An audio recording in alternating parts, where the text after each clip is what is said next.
Hi, everybody. This is John Paul Medici, and this is the Raging Verbalist. It is episode number 30. This one's a little bit different, but I just wanted to welcome everybody to the Raging Verbalist, which happens every Friday. Well, we hope it's every Friday, and we're going to be talking about that today and what happened to me a couple of weeks ago and what happened affects each and every one of you. So just want to go through that. Also, the Raging Verbalist is my Friday.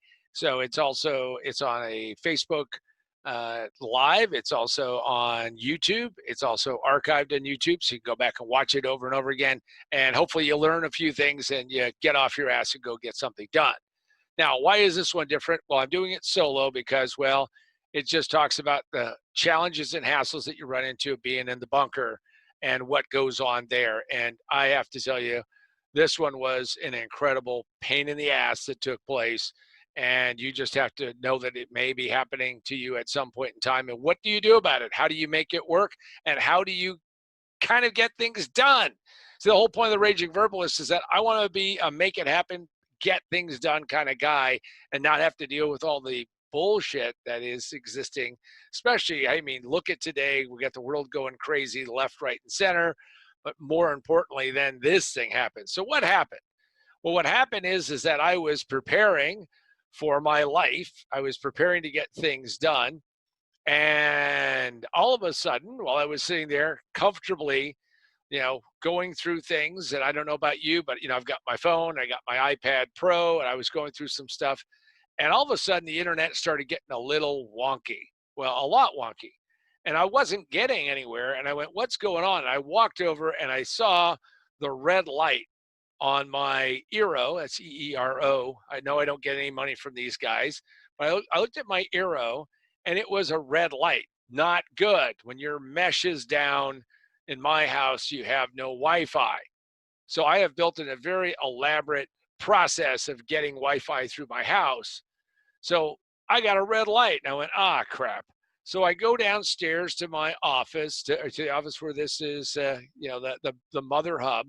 And I look at it, and of course, the box that brings it's really a modem, everybody, just know that, brings the stuff in and does that.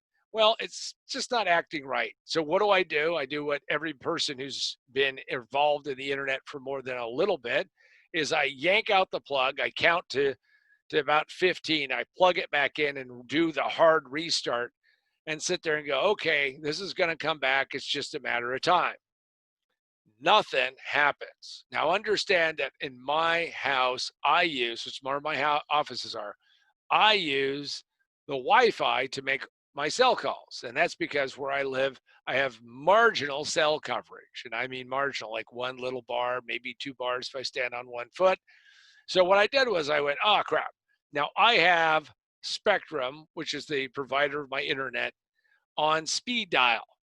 And I hit that bad boy and they say, well, we don't see any outages in your area. So please hang on the line, which I do, bad music, dee, dee, dee, dee, dee, dee. You get the idea. And I finally get to this person and she goes, no, we think everything's okay. It's probably just your particular house. Maybe there's something wrong with it. Now, we've had issues before. So she sends out the ping and it goes, nowhere. And she goes, wow. Now she starts looking and she says, well, it seems like you have an area outage. The good news is that you are the first person to report it as being out. Wow, my heart swelled. I felt so good. I was the first one to call them up and say the damn internet isn't working. Man, I mean, you don't know how much, I mean, I probably should have updated my, should have started tweeting about it. Wait, I don't have internet. Should have put it up on my LinkedIn that I'm a diagnoser of internet death out there. Nothing. No, because I don't have any internet. So here's what happened. I lost the internet for 27 and a half hours. Now, many moons ago, not that many moons, but several moons ago, people told me, John, cancel your satellite dish.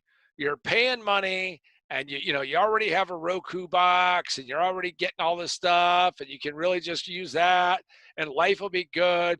And hey, you got high speed internet, which I do. Well, I did until that point in time when I don't. And I went, wait a second. I have my satellite dish, so at least I can, watch television. I can still do some things. Can't do anything on the internet unless I use my cell network, which is not very good, as I've already told you. So the first lesson that we're going to talk about is dependency. And that is we all have a dependency on this level of technology. And I use it every day. In fact, as I'm recording this right now, I'm doing this using what? I'm using Zoom and I'm getting this down and we've got Facebook Live, I've got YouTube. So I have a dependency on this technology. And that dependency means that the more you use it, the more it becomes ingrained in what you do. Now, I'm not some Luddite. I'm not some crazy, Unabomber dude who says, hey, let's forget about all this. I'm just saying, let's make the network work. That's all I'm telling you. So there's a dependency, and all of us have a dependency, and you need to be aware of it because when this happens, it affects and changes things specifically and momentously. And in fact, it affected the amount of work I was going to get done. Now, when you do this, you have no idea how long it's going to take. Now, what was the first thing a hyper responsive person like me did? I called them back and they said, well, guess what? Somebody cut a fiber link somewhere. I don't know if it's true or not, but they were very specific. And that, well, this thing would be fixed when it was fixed, and please stand by.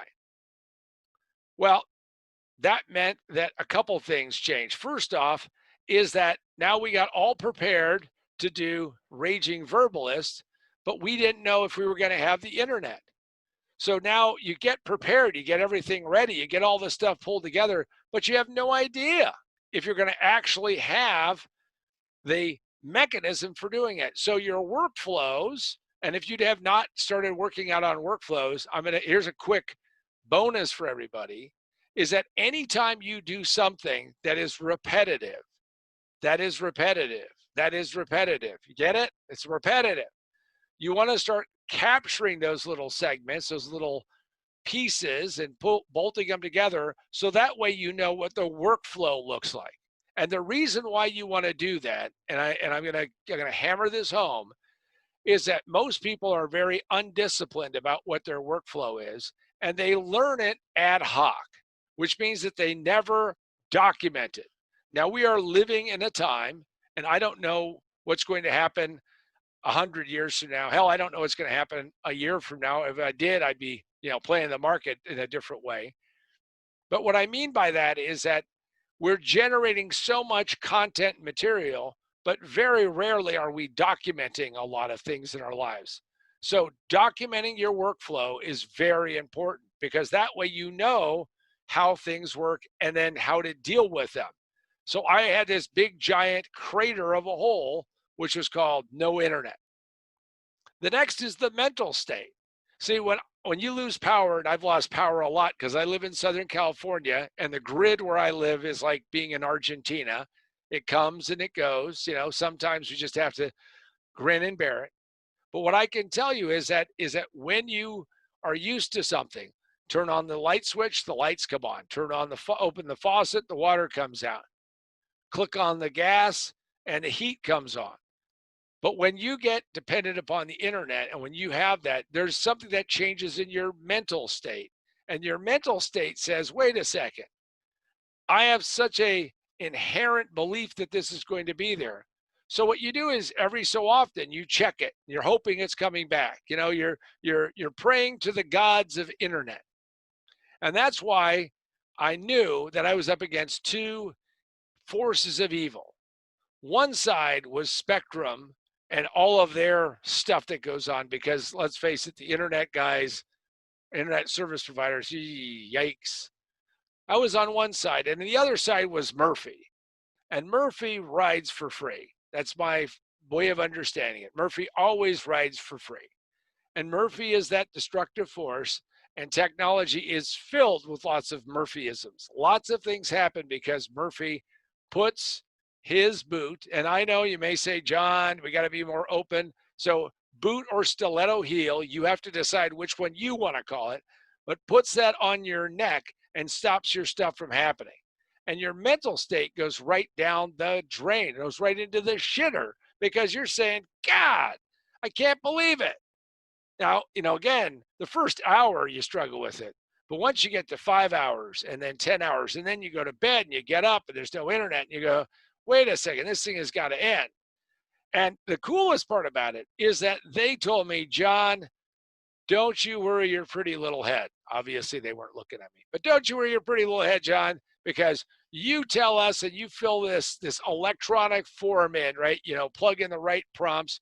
And when this is restored, we're going to auto call you and tell you so you don't have to even worry about it. Put it out of your mind. And when it comes back up, we're going to go bing, there it is. We're all good. Don't even think about it. Don't even sweat anything about it. Right. We're going to get to when they actually call me back. But their mental state becomes very interesting and your productivity goes down, down, down, because what it is that I have this dependency. So now I was faced with, well, okay, what books have I downloaded on my, the Kindle books? What have I got that I can still work on? And that's one of the reasons why I say to people over and over and over again that you should have these things called a 3x5 card, because here's another bonus. See, a 3x5 card, a 3x5 card, and a thing called a pen. See, there, I just rebooted. I'm all set. I'm all ready to go. I'm ready to capture an idea. Now, it doesn't mean that I haven't moved past it. Absolutely. But it's in all of the above. Everything should be on the table. So my productivity was hurt. And then there's the inevitable time wasters, which is I would go back to them over and over again. Are we making progress? Or can we do something? Can we get this thing done? I need to get back online. And the challenge of it, of course, is that, well, I was trying to make sure that I didn't get wrapped up in this problem, but of course we do. And then what happened is we said, okay, I'm going to figure out a way to work around it, which I did. Now, we had to push the Raging Verbalist. So we had to say, yikes, this ain't going to happen. Now, the downside of that is that I know that as this grows, I don't have a huge following yet, but I'm hopefully we're going to get there, is that when you're in that fledgling state, when you're in that troublesome state, having these kind of roadblocks will in fact lower your morale and lower your enthusiasm for doing this, because you're like, well, I don't know, this doesn't seem like as much fun as it was before. So let me go through a little bit of what that is all about. Every single one of us, no matter what success you have in life, no matter where you go, are going to run into issues. You're going to run into technology. You're going to run into Murphy. And what I don't want you to think about it is that someone else, their life is so smooth and so easy that they're not going to have that happen. A friend of mine was involved in a production of a broadcast television show, and they had a great shoot. Oh, it was fantastic. The coloring was right. Everything came in right. All of it was perfect. And then to the horror of the crew when they got back in the studio is that the sound was a little muffled. So they had to bring people back in and they had to lip sync over what they had already said. And in some cases, because it was a reality TV show, they had to have somebody who was a lip reader read what these people did, because they couldn't remember exactly what they did. And there's nothing worse than having the lips saying one thing and the mouth say, and the voice saying another. So you have to make all that work. So don't think that just because you're at whatever station in life, this is not going to happen, that you're immune. Murphy is a very much an equal opportunity screwer-upper of life. And Murphy can do that in a moment's notice. Now, whatever happened to that phone call that they were going to give me? Whatever happened to that taking place? Well, see, I kept, again, hyper responsive. Every so many minutes, wasn't hours, every so many minutes, I would go check. Red dot, no red dot. Red dot, no red dot. Are we getting closer? And it was 27 and a half hours. Now, it could have been, a little earlier, but every half hour on the half hour while I was awake, and I get up crazy early, is that this thing was dead in the water. Now, I didn't get a phone call when it came back on. In fact, for another 36 hours before they called up and they said, we just wanted to share with you that your system is functioning. And from what we can see is that there is no further interruption. Thank you. Would you take a survey? Would I take a survey? Yeah, let me tell you. Now, by the way, jumping up and down and yelling at people about something that physically broke in that regard, you could do it. But it's just like any technology issue or problem. Asking the question, when will this be fixed by, is absolutely a waste of time. And the reason why it's a waste of time is that you mistakenly think that by asking somebody that it puts them in the right frame of mind, the right thinking, the right way to go, and they're going to be able to click, answer the question. And I'm going to tell you right now is that that's not the way it works. Because see, if you knew how to fix it, in a lot of cases, it would have already been fixed. It obviously took them significantly more time than they thought. The last thing that they want to do is have a bunch of people bitching them out. So that's one of those things that I learned about software and technology, which is when it gets fixed, it's going to get fixed, assuming you have good people who are working to fix it. I got to say that. Now that gets us to the principle that is so important, which is called one is none. One is none. One is none. That means you need a backup. That means you always need a backup. When the coronavirus hit, the number of people that I knew who had no food, no water, no provisions, none of those things was a staggering number.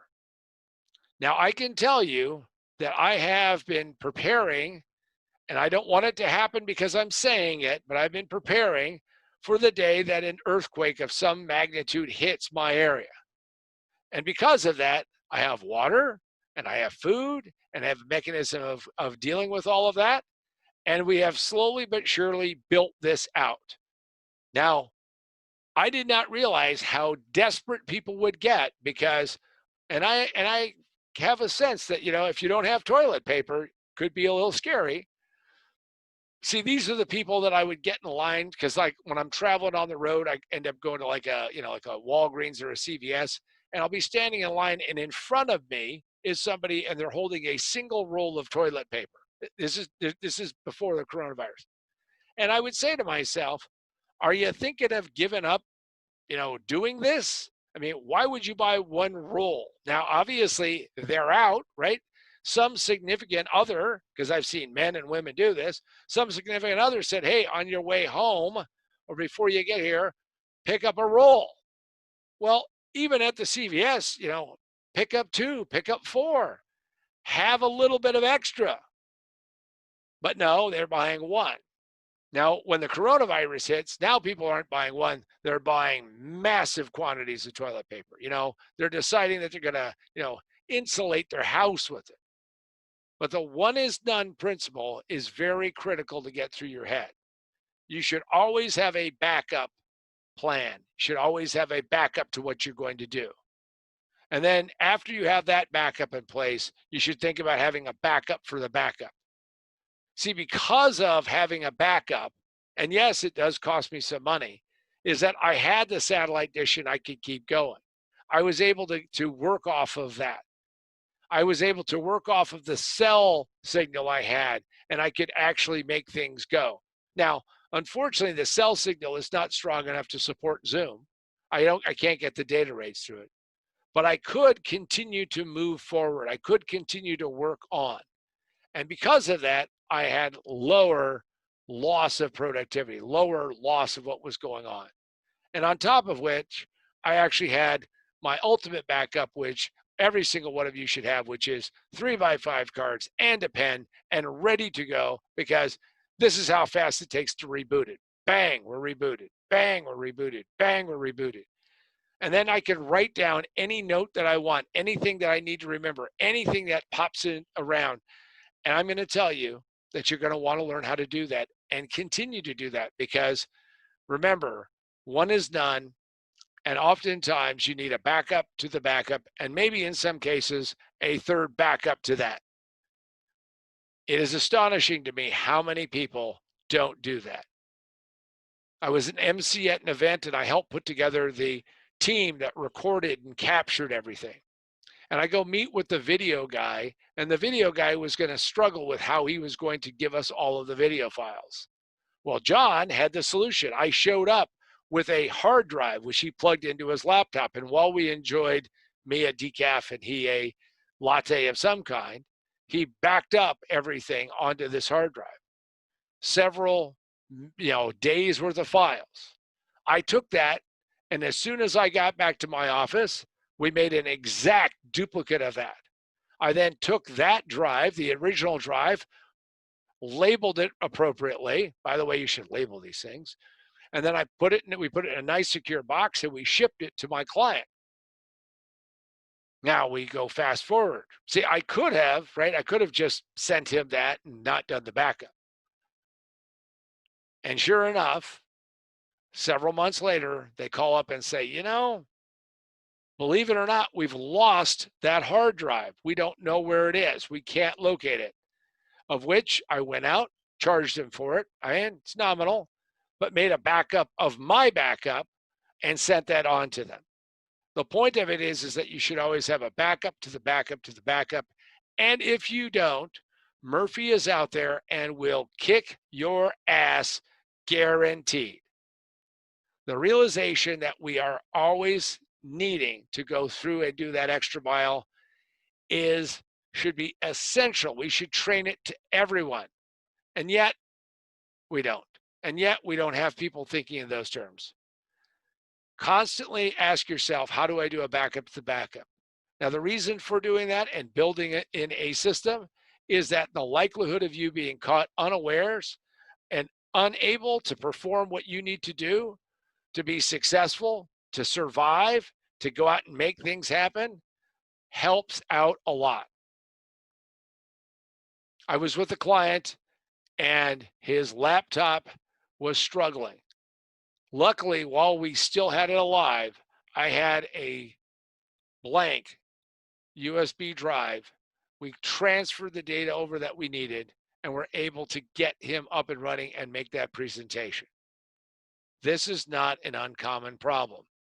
Always make sure that you have that backup to backup to backup.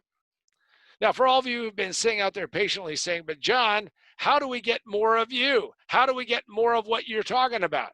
Well, guess what? Wrote a book. Actually wrote 2 books, but wrote a book. This is the book that took me 30 years in a Colombian to get to. And it's called Most Businesses Fail in the First 5 Minutes. Most businesses fail in the first 5 minutes. It just takes them 3 to 5 years to realize it. And that is Position to Win. And if you have not read it, I hope you'll go out and pick it up. You can pick it up at Amazon, Barnes & Noble. You can pick it up at Kindle. You can pick it up at the Nook Store. You can pick it up at Apple. You can also go to my website called positiontowinbook.com, positiontowinbook.com, positiontowinbook.com. Lots of cool free stuff. Lots of things you can do, but you can also buy the book and have it autographed, and we have a limited number of those, but we'll autograph it for you and send it away. And you're not going to my site to save money. You're going to get a special book. But what I can tell you is that if you read it, what you'll discover is what I have discovered, which is over the years of doing turnarounds and working with people, is that people fail for all kinds of reasons. And they usually plant the seeds of failure right up front. I don't want any of you to do that. And in fact, the book is an attempt to push you in that different direction. The book is an attempt to make you aware of it. The book is an attempt to get you to where that's not going to happen to you and you're going to be more successful. Also, we put together a book, and this is the irony of what we're talking about today, is that we put together a book called Remote Work for a Better World. And that book was done because of the coronavirus, COVID-19 happening, assembled a group of experts, 17 days knocked out the second book, 30 years for the first one, 17 days for the second book. And I know if you start doing the math, does that mean, I could this afternoon knock out the third one? Maybe not. But what I can tell you is that that book talks about how to utilize technology and utilize methodologies. And it's more than just how to use Zoom. It's how to use a variety of things to make sure that you're productive no matter where you are in the world. The irony of it is, according, of course, with this, is that without the internet, you're kind of screwed. So you got to have that. Maybe that's a prerequisite. No internet, this becomes a problem. But you go pick that up at Amazon. It's available as Kindle. You can also go to survivethequarantine.com, survivethequarantine.com, survivethequarantine.com. And if you do that, what you can do is you can figure out how to improve your ability to be successful. It is available under the two titles, so just remember that. Remote Work for a Better World is the Amazon approved one. They censored Survive the Quarantine. They said it was a little bit too over the top. Okay. Also, I just want to tell you that every Monday, technology, not killing me, but every Monday is what I call Speed Start Monday. And for those of you who don't know what that is, Speed Start Monday is a sales meeting that I host. And I have done 823 of them so far. And what it is that we spend an hour a week. It's gonna be a fat hour because we have questions and answers that come after that. And what that does is that allows you to get an insight into what you can do to improve your ability to sell and to influence and advocate and get people to say yes to you. I do it 50 times a year. Also, we have it up on a site. But every Monday, again, technology willing, every Monday I do a freemium. So for those of you who are out there who don't want to spend any money, go look for that freemium. It's up there on Facebook Live. We're also doing it to YouTube. And that freemium is roughly about 6:40 a.m. on Monday, 6:45 a.m. on Monday mornings. That's Pacific Daylight Time. And go check it out. And you can go get a little nugget. And I give you really a serious nugget. I give you something that you can take and you can digest and you can do that. Now, it is an absolute tease. I'm trying to get you to become a member, but just taking that one little piece and you will become a better seller. So here's my final thoughts for this Raging Verbalist number 30 is that, frankly, crisis and stress reveals the true self that you are. It is not the other way around. When I meet people who tell me, and especially in turnarounds, John, you don't understand, I don't normally act this way. It's the stress that's causing me to do this. It's the circumstance that I'm under. It's the crisis that's taking place. And I'm going to tell you that is flat out, unadulterated bullshit. It is bullshit because stress only shows and reveals what you can mask and hide because of the fair weather that you're enjoying. The coronavirus has exposed people's true selves. I'm going to tell you that what you want to do is you want to be as solid and steady as you possibly can, no matter what the circumstance, no matter what the situation. And don't let this get you down. Because in fact, crises, stress, obstacles in the road reveal who you are and not the other way around. I'm about ready to catch a flight. I'm sitting there in an airport. I'm flying to see a client. Now, I'm waiting for this to take off. And what I find out is that in all likelihood, that connecting flight that I need to catch is not going to wait, and we are going to be delayed. Now, as I'm standing there, and she is the gate agent is very succinctly describing this to a guy in front of me, and I'm listening to this, and I hear it, and what I did was I started working on making a reservation for a hotel in Denver, because I was only going to have about 9 hours, maybe 11, between when I land and when my next flight is going to take off. Turned out to be about 11 and a half. Now, it's going to make me late to see my client. So instead of being there for the morning, I was going to be there for the afternoon, but that's the way it goes. I can't affect that. So the guy in front of me, while he's shaking his head. He's asking why they can't change this. By the way, it was a weather situation. It was what's going on. And what I did was I made a reservation and I picked out a hotel. Now I ended up staying right at the Westin at Denver International Airport. And I knew I had that reservation. So by the time the guy who was acting like a 4-year-old, kicking, screaming, I mean, literally he was kicking the, you know, the gate stand or whatever the hell they call that thing, gate lectern, I don't know. And I got up there. You could tell that she was frustrated. I said, okay, so let me see if I understand the thing correctly so I can save us both some time. I will never make the connecting flight. She goes, yeah, probably not. Number 2 is that I'm going to have to stay overnight in Denver. Yep. Number 3, it's not your responsibility. So basically, you guys aren't covering that. Yep. And number 4 is that you're going to get me out on the very first flight the next day. Yes. Good. Okay. Book me on the next flight in the morning. Let's take care of this right now. Let's get wrapped up. Now, I was stress-free from that point forward. And the reason for that is I knew I had a place to sleep. I knew what was going to happen. I, in fact, got a hold of my client and explained what was taking place and sat down and relaxed and used that time to the best of my ability because I got a lot of things done.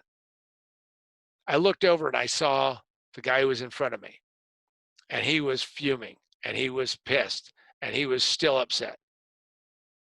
We're on the flight and I made sure that I stayed as far away from him as possible. That negative energy, that dust storm of bullshit around him. So we land. And as soon as we land, of course, he sat as close to front as possible because he was going to attempt to catch that connecting flight. Well, we landed, and as we were landing, they had already shut the door on the other flight. It was already done. In fact, they shut the door as we landed, which meant that he needed to be there at least 20-something minutes early. And he runs through the airport, swearing, screaming, all of that. I gather up my stuff, and I know that I'm not going to have, all I have is what I have on carry-on. My luggage, by the way, is now going to move over to the next flight in the morning. And I walk over to the Westin, and as I get there, beautiful property, by the way, as I get there, is that there is a line that is incredible. And I went, uh-oh, this now might start, revealing my true stress level, right? I mean, I might be screwed. And I noticed that people walk up, they talk to the reservations agent. Reservation agent shakes their head. Person goes, walks away. Now, this takes a considerable period of time, like 40 minutes. I get there and I say, here I am. She says, do you have a reservation? I say, yes. She goes, what is it? I said, are you sold out? She says, yes.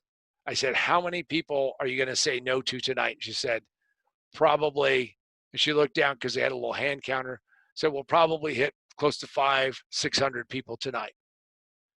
I went up, got a great night's sleep, got up and got showered and all of that, get down to the gate to fly out, and here is Mr. Grumpy. Now, I have slept in airports. I have slept on the floor of a lot of places, and he is in bad, pissed off shape. And of course, I get there. Now, was I totally refreshed? Probably not. But I sure wasn't stressed like he was. Stress and crises reveal your true character, not the other way around.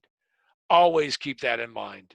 And when you do, what you'll discover is that if you can keep your wits about you, if you can keep your head on straight, in all likelihood, you'll make it through that. See, what I knew is that once you know that your internet is not going to work, you got to resign yourself to not keep spinning tighter and tighter because it doesn't do any good. It doesn't get you to change what's going on. Find something productive to do, which is exactly what I wanted to do. And with that, I just want to thank everybody who has joined me on the Raging Verbalist number 30. Hopefully you've learned a few things. Go, if you're on YouTube, subscribe, hit the like, share it with a friend, do all of those things But remember one simple thing. The reason why I do the Raging Verbalist is very simple. Over my years of experience and how I have conducted my life, I want to try to help people see that in the middle of all of it, there is always a way that you can maintain yourself, be in control, and come out on the other side. Life is too short to let the bastards get you down. And with that, have a great week. We'll see you next week on another exciting episode of